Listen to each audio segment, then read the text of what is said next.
What do you want in life? What's my purpose in life? Why am I here? What do I love? What am I passionate about?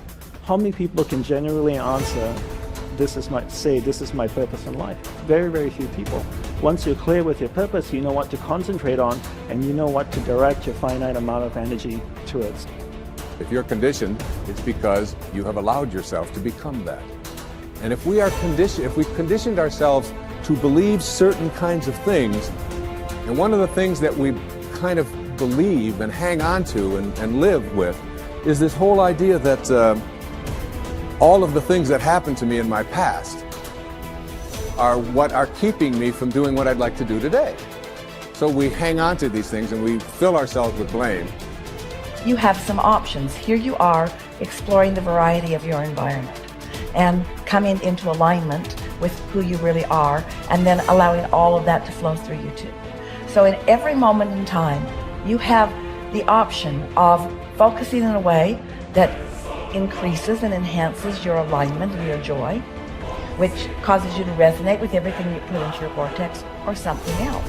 There really are not so many other choices, are there? You can focus on a problem. You cannot have enough money and feel bad because you are attached to the money, or you can not have enough money and feel good as you're anticipating more coming. But the consequence or the circumstance of the money does not need to dictate to you how you feel. That is the problem with getting attached to something that you can't control, is that it leaves you like a puppet with no strings. It's about not putting your attachment in all the wrong places, not putting it in what is temporary, but putting it in what is steady. And then in that steady attachment or alignment, then you can just flow it to whatever is currently in your now, flowing through your experience. You can't give away what you don't have. People who are not good at giving away love can't give away love because they don't have it to give away. If I want to give you a dozen oranges, I can't give you those dozen oranges unless I go out and pick up 12 oranges someplace. Otherwise, all it is just empty rhetoric. And the same thing is true of virtually everything in your life.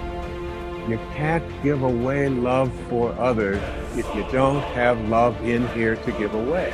If what you have in here is contempt, if what you have in here is anger, if what you have in here is fear, then these are the things you're going to be giving away in your life. Every one of you are drawing a picture with your life. You're the artist. Your hands and your feet are the paintbrushes.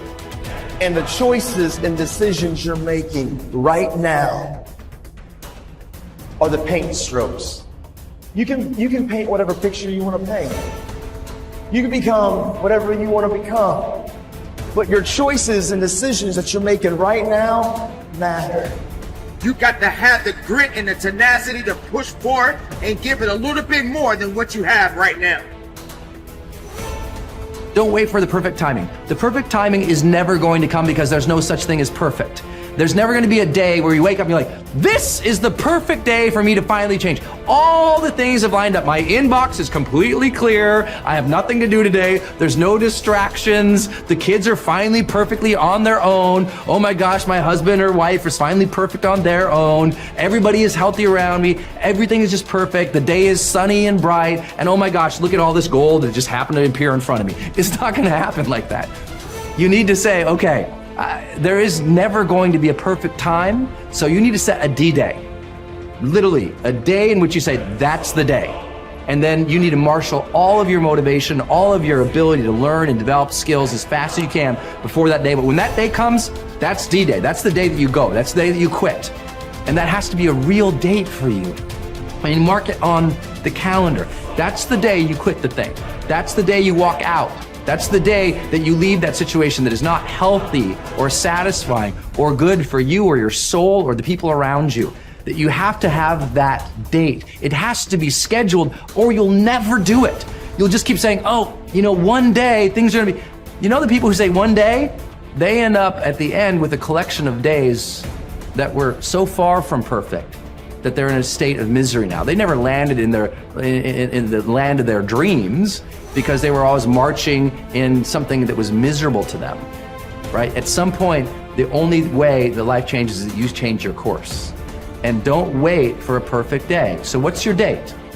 People who earn large incomes aren't lucky, and they're not crooks as those without money are so fond of pretending, nor are they endowed with more brains or talent necessarily than their friends and neighbors, nor are they privy to occult secrets, and only a very few were lucky enough to have had rich fathers or grandfathers.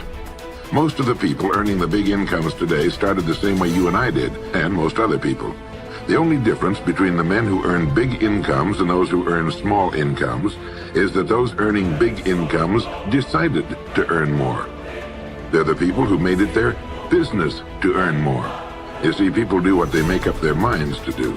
So get rid of the ancient superstition once and for all that people who earn big money are special people, are lucky, or get the breaks, or had money to begin with, or knew someone, or are smarter, or anything else. These are alibis. They can all be disproved 1,000 times. The reason there are so many of these alibis around is that men who fail to make the grade financially are seldom honest enough to just admit that they really didn't try and keep trying.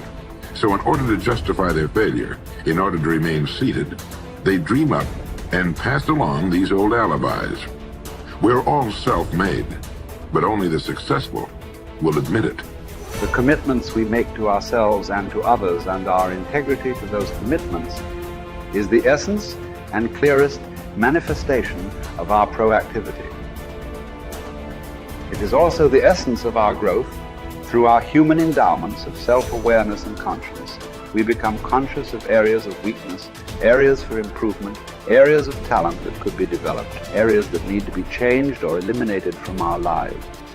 Then, as we recognize and use our imagination and independent will to act on that awareness, making promises, setting goals, and being true to them, we build the strength of character, the being that makes possible every other positive thing in our lives.